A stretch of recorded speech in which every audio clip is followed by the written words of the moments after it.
नमस्कार, आप देख रहे हैं न्यूज 24। मैं हूं वंदना झा। हमारे इस खास पेशकश में आपका स्वागत है जिसका नाम है योगी सरकार आपके द्वार। ये वो खास शो है जिसमें यूपी की जनता योगी के मंत्रियों से सीधे सवाल करती है और सीएम योगी के मंत्री जनता के सवालों का जवाब देते हैं। इसमें आज हमारे साथ मौजूद हैं यूपी के स्वास्थ्य मंत्री सिद्धार्थनाथ सिंह। यूपी की सियासत को ये काफी बारीकी से समझते हैं। सिद्धार्थनाथ सिंह बीजेपी के राष्ट्रीय प्रवक्ता भी रह चुके हैं। अब उनके हाथ में उत्तर प्रदेश में स्वास्थ्य मंत्रालय की कमान है। जमीन से जुड़े नेता हैं और ऐसे में जमीनी मुद्दों पर इनका ध्यान काफी रहता है। यूपी के लोगों को सेहत और स्वास्थ्य को लेकर योगी सरकार से काफी उम्मीदें हैं क्योंकि यहां पर स्वास्थ्य सेवाएं बेहद खराब हैं। लिहाजा आज इसी मसले पर जनता सवाल पूछेगी और योगी के मंत्री सिद्धार्थनाथ सिंह जनता के सवालों का जवाब देंगे। तो आइए शुरू करते हैं हमारा खास शो योगी सरकार आपके द्वार। तो आज का पहला सवाल राजधानी लखनऊ से लेते हैं। प्राइवेट अस्पताल और डॉक्टर लूट का अड्डा बन गए हैं, क्या इस पे रोक के लिए कोई योजना लाई जाएगी? ये देखिए, एक जो स्वास्थ्य सेवाएं हैं उसके दो पहलू हो सकते हैं इसके अंदर, और ये हमेशा डिमांड सप्लाई की तरह से भी मैं देखूंगा। कहीं हमारा जो प्रयास है कि जो सरकार की जो स्वास्थ्य सेवाएं, चाहे वो पीएचसी हो, सीएचसीज हो और डिस्ट्रिक्ट लेवल के हो, और जो सरकारी अस्पताल है वहां पे स्वास्थ्य सेवा इतनी अच्छी कर दें कि लोग वहीं पे जाना शुरू कर दें और वहीं पे क्योंकि निःशुल्क है, वहां पे जो जितनी भी आवश्यकताएं होती हैं वो उसकी व्यवस्था प्राइवेट के तर्ज पे करेंगे तो लोग जाएंगे। प्राइवेट वालों को भी समझ आना शुरू हो जाएगा कि आप कहीं दाम मनमाना लेते रहेंगे तो उन लोगों के पास लोग नहीं आएंगे। वो अपने आप ही, जब उनकी डिमांड खत्म होनी शुरू होती है तो वो अपने आप ही नियंत्रण में आ जाते हैं। मगर साथ ही साथ हम एक और पॉलिसी पे हम लोग उसको विचार कर रहे हैं, उस पे काम चल रहा है कि किस प्रकार से हम जो प्राइवेट डॉक्टर्स हैं या उनके संगठन, उनके साथ बैठकर ये जो मनमानी जो इलाज के लिए वो पैसे मांगते हैं उसको किस प्रकार से नियंत्रित करा जा सके, इस पे भी हम लोग काम कर रहे हैं।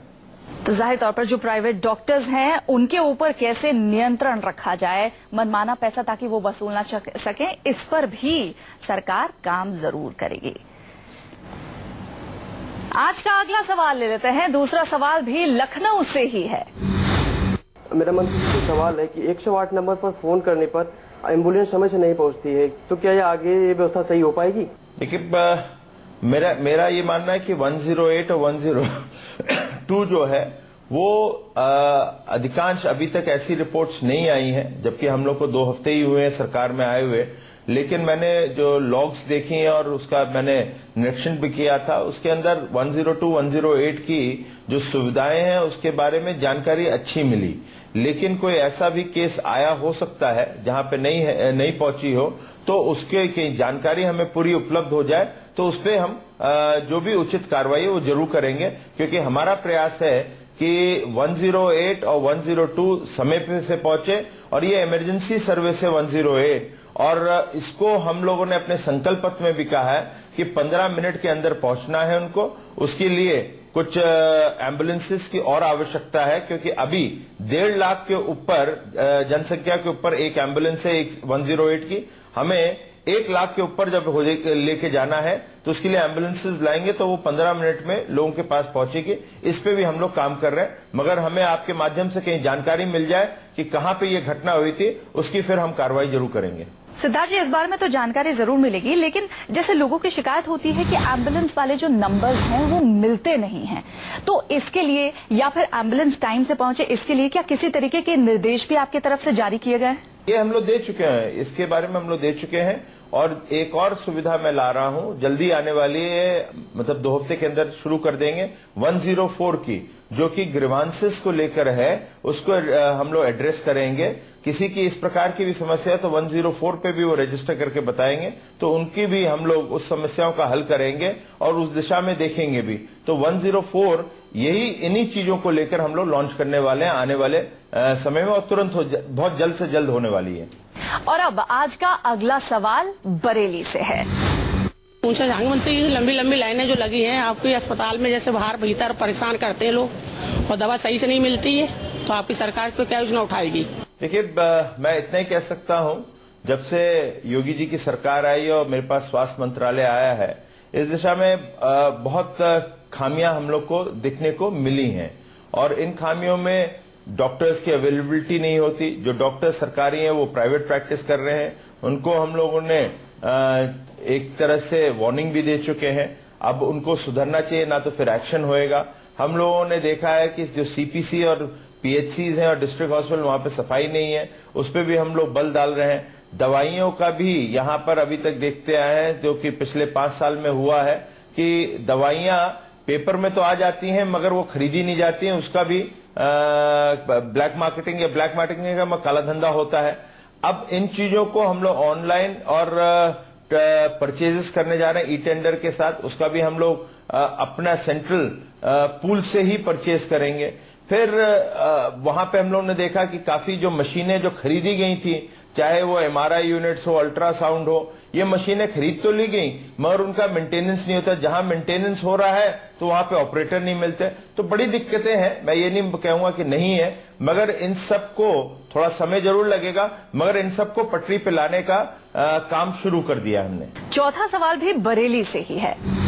मंत्री जी, मैं आपसे एक सवाल पूछना चाहती हूँ कि शराबबंदी के लिए जो आप क्या कदम उठा रहे हैं, जिससे शराब, जितने लोग, हजारों लोग शराब पी के अपने घर को बर्बाद करते हैं और हमारे युवा शक्ति जो बर्बाद हो रही है, उसके लिए आप सख्त कदम क्या उठा रहे हैं?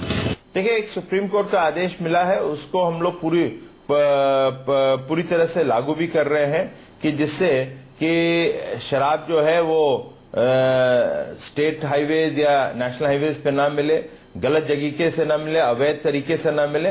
हम इन सब चीजों को रखते हुए ध्यान से इसको इम्प्लीमेंट कर रहे हैं और इस दिशा में हमारी सरकार काम कर रही है। और अब बात उस शहर से सवाल की जो सीएम योगी का इलाका है। ये जानना चाहता हूँ कि गोरखपुर में जो दिमागी बुखार से मरने वाले बच्चों की संख्या है वो आखिर कब कम होगी और इस बीमारी को रोकने के लिए कौन कौन से उपाय किए जा रहे हैं, सिर्फ मुझे इतना ही जानना है।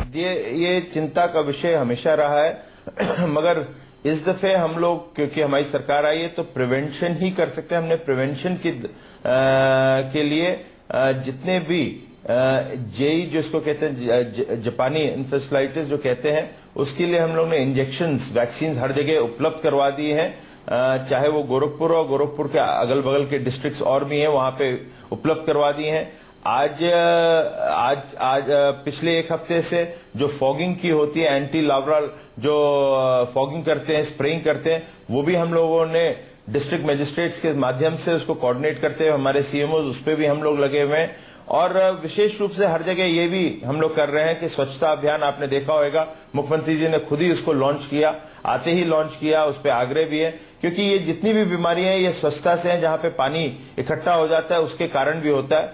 मगर मैं इतना ही कह सकता हूं कि चाहे वो जेई की बीमारी हो, चाहे वो डेंगू या चिकनगुनिया का हो जो हर साल आता है, उस पर हमारा प्रयास है कि उसका सब जितना से जितना मिनिमाइज कर सके उस तरफ हम लोग बढ़े हुए हैं।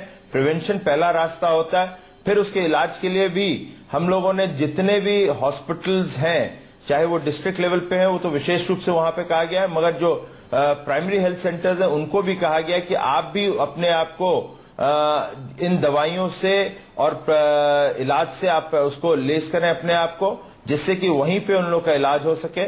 और 108 को भी ये आदेश दिए गए हैं कि इन बीमारियों को रिलेटेड कोई भी आए, उसके लिए आप लोगों को इमरजेंसी में बहुत तुरंत ही सब चीज छोड़ते हुए यहां पे जाना है। और डिस्ट्रिक्ट हेडक्वार्टर्स में जितने भी डिस्ट्रिक्ट हॉस्पिटल्स हैं वहां पे एक्स्ट्रा बेड्स लगा के ऑक्सीजन की भी हम लोग अवेलेबिलिटी पूरी कर रहे हैं। सिद्धार्थ जी, साफ सफाई से, स्वच्छता से जुड़ा हुआ ये मसला है बीमारी का, ऐसे में क्या प्रिवेंटिव मेजर्स लेते हुए स्वच्छता के लिए भी कोई गाइडलाइंस आपकी तरफ से, स्वास्थ्य मंत्रालय की तरफ से जारी किए गए हैं अभी तक, या जारी करने की कोई संभावना?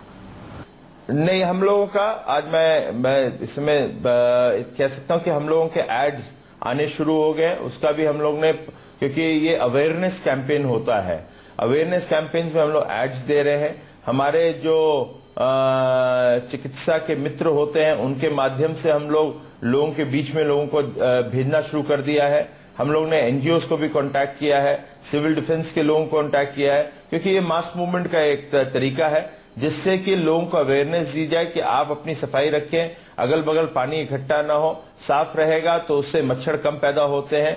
जहां तक कि स्प्रेइंग का है वो 2 तरीके से होती है, नगर निगम के माध्यम से होती है और दूसरी हम लोग भी करते हैं जो हेल्थ स्वास्थ्य मंत्रालय की तरफ से होती है। हम दोनों का कोऑर्डिनेशन भी अच्छा और बैठाना शुरू कर दिया है, जिससे कि ऑल्टरनेट डेज के अंदर हम लोग ये स्प्रेइंग अच्छी कर सकें।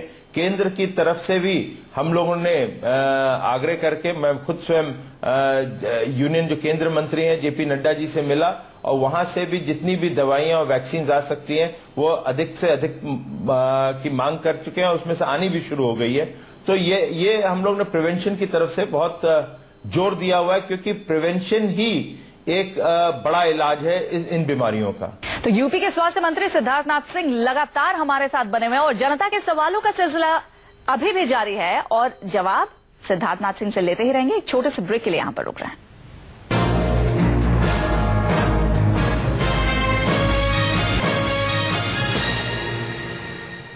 बूचड़खानों को लेकर काफी बवाल मचा। जब अवैध बूचड़खानों को बंद करने की बात हुई थी उस पर बहुत विरोध भी हुआ। हालांकि कई अवैध बूचड़खाने बंद भी हो गए और स्थिति बहुत ही सामान्य है।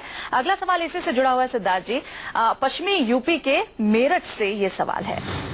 मेरा मंत्री जी से एक सवाल है, बूचड़खानों को दुरुस्त करने के लिए क्या प्लान है? देखिए, हम लोगों ने अपने संकल्प पत्र में भी कहा और मैंने स्वयं प्रेस वार्ता में भी ये बातें रखी हैं। मुख्यमंत्री जी से जब डेलीगेशन मिला तो उन्होंने भी ये कहा कि जो अवैध है उनको हम चलने नहीं देंगे, मगर जिन लोगों की कुछ कमियां हैं, जिनको लाइसेंस मिला है, उस लाइसेंस का वो पालन करें। उसके कुछ मानक हैं और मानक तय करने वाले कोई सरकार नहीं है, वो सुप्रीम कोर्ट और एनजीटी है और उनको वो आप पूरा करेंगे तो आपको कोई तकलीफ नहीं होगी, आप अपना काम करते रहिए। ये लड़ाई वैध और अवैध की है। अवैध के साथ हमारा ये मानना है और सरकार का है कि कोई खड़ा नहीं होना चाहिए। वैध जो है उसको सम्मान देना चाहिए, उसको हमें प्रोटेक्शन देना चाहिए, वो काम करें। अगला सवाल भी मेरठ से ही है और बूचड़खानों से ही जुड़ा हुआ है। मैं मेरठ से हाजी नदीम कुरैशी मीट व्यापारी हूँ। मेरा मंत्री से एक सवाल है, बूचड़खानों के लाइसेंस के लिए सिंगल विंडो कोई स्कीम है? देखिए, ये इस प्रक्रिया में कुछ काम हो रहा है, मगर दुर्भाग्यपूर्ण ये स्थिति रही है कि पिछले 3 साल से जो ये सरकार और विशेष रूप से आजम खां और अखिलेश यादव जी जो आज बड़ी बड़ी बातें कहते हैं और कहते हैं कि हमारे जू के अंदर जो शेर हैं वो भूखे हैं, उनके पास मत जाइएगा, उनको थोड़ा जवाब देना चाहिए था कि आपने 3 साल से सुप्रीम कोर्ट के आदेश के बाद भी आपने लाइसेंस प्रक्रिया क्यों नहीं ठीक करी और क्यों बंद करके रखा। अब आपने जो कर दिया उसके ऊपर मैं ज्यादा ना बोलते इतना कहूंगा, हमारी सरकार इन चीजों को लेते हुए कानून को भी ध्यान में रखते हुए जो आपने लाइसेंस की प्रक्रिया की उस पर हम लोग काम कर रहे हैं। अब कुछ समय जरूर लगेगा क्योंकि इन चीजों को फिर से हम लोग को देखना पड़ रहा है। उसको करते हुए हम जरूर लोगों की मदद करने के लिए आए हैं और ये सरकार सबकी है और सबका विकास करेगी। तो हम उम्मीद यही करते हैं कि यूपी की जनता के स्वास्थ्य से जुड़े हुए जो कुछ भी सवाल होंगे उन्हें उनके सवालों के जवाब स्वास्थ्य मंत्री के द्वारा सिद्धार्थनाथ सिंह के द्वारा जरूर मिल गए होंगे और इससे वो संतुष्ट जरूर होंगे। सिद्धार्थ जी, न्यूज 24 के इस खास शो में आने के लिए आपका बहुत बहुत धन्यवाद। धन्यवाद। इसी के साथ हमारे इस खास पेशकश में इतना ही। देश दुनिया की तमाम अहम खबरों के लिए आप देखते रहिए न्यूज 24।